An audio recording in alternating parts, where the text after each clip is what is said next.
I mean, is Cooper Rush worth 2.5 points? I would hope Quinn Ewers put up a decent stat line against Arizona State. If he didn't, we have a real problem. You can say the same thing about Creighton. Okay, they had the one good game against Kansas at home. When Toast talks about the kicking market, it's like some earth is flat shit. Andy, true or false, this is going to be a dog walking. Dog walking. This is my dog walking of the day. I think it's going to be very ugly. Dog walking. I think this is going to be ugly. Hey, get the sauce. Yo, what's up? Happy Saturday morning. By the time most of you are watching this, just going to go through the two NBA games. Tomorrow morning, we're going to go through the MLB, me, Toast, and John Legeza. So I'm probably not going to go through the NBA tomorrow on the Saturday morning show. So I didn't even throw the lights on in the studio. Just didn't even put contacts in or nothing. Just rolling through the couple NBA games. Probably be a 7-minute stream. As far as Friday night, you know what? One team ruined my entire night and maybe even my entire weekend, honestly. The Brewers, it wasn't just that I had 2 units on them. It wasn't just that it was a big loss, because I've taken big losses before. It was the most pathetic display of baseball I've seen all season. And I'm not saying that to be funny or to make fun of Trevor. This organization is a disgrace. They lost 4-3. They lost 4-3. The Rays runs. 2 were unearned, and one of those unearned came on a weird-ass call at third base. If you watch the game, you know what I'm talking about. One of their runs was a solo home run. That was the only legitimate run they scored. They had a solo home run. And then the 4th run to lose the game, Koenig, the reliever, walked the guy to load the bases and then walked the winning run in. Back-to-back walks. 3 errors made by Milwaukee in the game. I've never seen a team just fumble the bag like that. Just truly tried to lose that game. It's crazy. But the crazy part is, if it wasn't for the Brewers, I had a great Friday night. I got that first 5. I got Cleveland. I lost Boston, Kansas City over, and I lost the Giants, but I got the over in the Dodgers game. I got the Cavs, Pacers over. The Brewers literally ruined my entire night.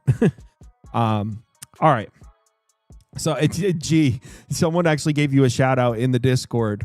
Someone was like, "Who was that guy that said the Rays bullpen tax is still better than the Brewers bullpen?" Someone gave you a shout out because that was a good call. So yeah, just gonna go through the 2 NBA games real quick. First up, Knicks Celtics. I mean, I don't know if you guys probably already know where I'm at. Pretty sure I told you guys right after game 2 where I was gonna be. I took the Knicks at +5.5. Let me see where it's at now. You can still get the +5.5, so you can get the same number I did. It came down to 4.5, but it looks like it's back up to 5.5. So yeah, I'm on the Knicks, and I know the lead story. Well, maybe not the lead story. The lead story is probably the 2 blown leads, but I know what a lot of people are probably talking about when it comes to the Knicks Celtics is right here on the screen. If you look at the bottom right of the right graphic here, 25% from 3. I know everyone's talking about it. We can't expect the Celtics to continue to shoot 25% from 3. That's unrealistic. Obviously, at some point, the Celtics are going to start hitting outside shots. It's inevitable. So this is not me saying that the Celtics are going to continue to shoot at 25%. That's unrealistic. But like I said, this guy Mitchell Robinson is serious, man. You guys all laughed at me. I was trying to tell you, when he's on the floor, the Knicks are a different team. Yes, the offense takes a little bit of a step backwards. He's not the greatest offensive presence, but this guy's defensive presence is crazy. In the NBA playoffs right now, check this out. In the NBA playoffs right now, these are in the second round, the leaders in plus minus. In first place in the NBA, you have SGA. 3rd, 4th, 5th, 6th, and 7th are all Oklahoma City Thunder. Mitchell Robinson second with an average plus minus of +16. When he's on the floor, the Knicks have dominated the Celtics, which is why he's a bad free throw shooter, as I'm sure you know, the Hackett Mitch, trying to make him a liability and get him off the floor. When he's on the floor, the Knicks had the best 3-point defense in the NBA and match up well against Boston. So I want to be clear. I'm not saying that I think the Celtics are going to continue to shoot 25% from 3. That's freaking crazy. I'm not saying that. I'm just saying the Knicks with Mitchell Robinson on the floor, they're not an easy matchup. for Boston. They were the best 3-point defense in the league from February 28th on. That was when Mitchell Robinson joined the team. He missed the first chunk of the season with injury.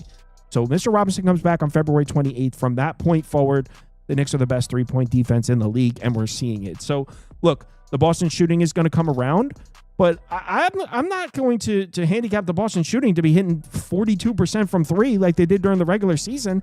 I still think they're going to struggle offensively. And if we're talking about regression, I talked about this after game one, I feel like we also got to look here.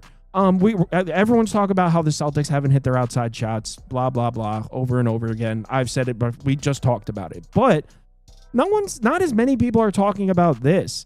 Boston is not a better rebounding team than the Knicks. In fact, New York was slightly above Boston this season in the rebounding department. These two teams are probably in between 9th and 12th, like a borderline top 10 rebounding teams. They're both pretty good in the rebounding department. The Celtics have dominated the glass so far in this series, games 1 and 2. So as much as we expect the Celtics 3-point shooting to come around, and they're eventually going to hit their shots, it's inevitable. I wouldn't be surprised if game 3 at home in Madison Square Garden, we see a swing here in the rebounding department. I wouldn't be surprised. The Knicks have some rebounders, man. Josh Hart, OG Anunoby, Mitchell Robinson, they have some rebounders. So maybe the Celtics shooting takes a swing, but I think the Knicks rebounding could swing in their favor as well. Same thing I've been saying over and over again. I think the market's overvaluing the Celtics a bit. I don't think the gap between these two teams are quite that big. I did adjust it a point for a 3-point positive regression for Boston, but I still only have this one at 4.2. So, yeah, bet the Knicks. Let's go New York. Let's make it 3-0. Celtics are going to get hot eventually, but they're going to have to show me.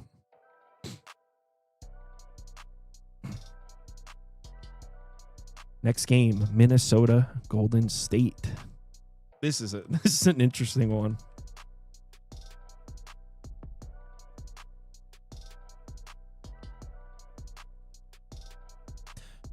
All right.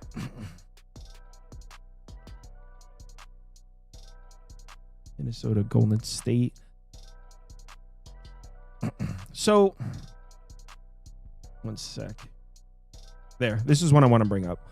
Obviously, without Steph Curry, it's tough to try to place our finger on where we're going to land here for Golden State. But I think if there's one aspect of this game that I'm comfortable making a prediction on, it's right here.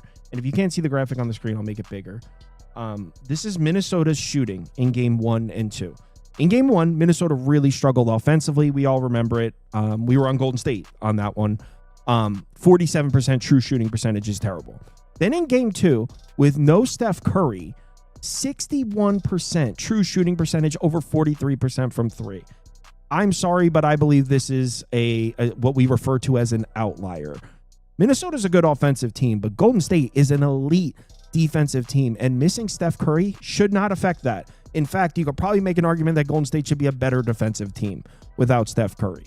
So the right side of this graphic, Minnesota's game 2 offensive stats, I'm calling bullshit on. Oh, well, maybe calling bullshit isn't the best way to describe it. I'm not saying it was bullshit. I'm saying I'm calling bullshit on them doing that again on the road in game 3. We're now in Golden State. And I mean, you look at the rotation we should see from Golden State. Jimmy Butler, Draymond Green, Gary Payton Jr. should see some minutes. It's going to be this is a tough defensive rotation. So if there's one aspect of this game that I'm comfortable hanging my hat on, it's shooting regression from Minnesota. That's personally how I feel, which is why I went here. I placed this one. I took Minnesota team total under 103.5. I think we're going to see a slow-paced game, and I expect Golden State's best fastball defensively. In fact, I think it's pretty obvious that if Golden State wants to stay in this series and they want a shot of winning these games and competing, it's going to have to be a slow, half-court, grinded-out defensive game. I think that's how they can beat this team. Maybe not beat them, but at the very least, make it interesting. So that's what I went with. As far as the model, 5 is way too many, if you ask me. I have this one around 2.2, but I just can't get there with Golden State. I mean, yeah, the model looks great, only 2. Oh, should be a bet on Golden State, right? And then when you go to place the bet, you're like, I don't know if I really trust Golden State to score. So rather than take the +5, I do think Golden State +5 or +5. Is it at 5.5? You can get a 5.5 on MGM. So I do think Golden State +5.5 is the correct bet against the spread. I don't have the backbone to do it, honestly. So I went with Minnesota team total under instead. I really would like to bet Golden State, truly. I can't trust the offense, man. Jimmy Butler's going to have to be Michael Jordan to compete in this game. There's just not enough scoring there. So, Minnesota team total under 103.5 is what I went with. I think we're going to see a really great defensive game from Golden State. That's what I'm expecting. Yeah. So, thanks everyone for watching. Be back 11 a.m. Eastern time. Me, Toast, and John Legeza will go through the whole MLB slate. I'll be up for a while, so if you need me, just hit me up in the Discord. I don't think I have no MLB bets open tomorrow yet, but I'll be looking.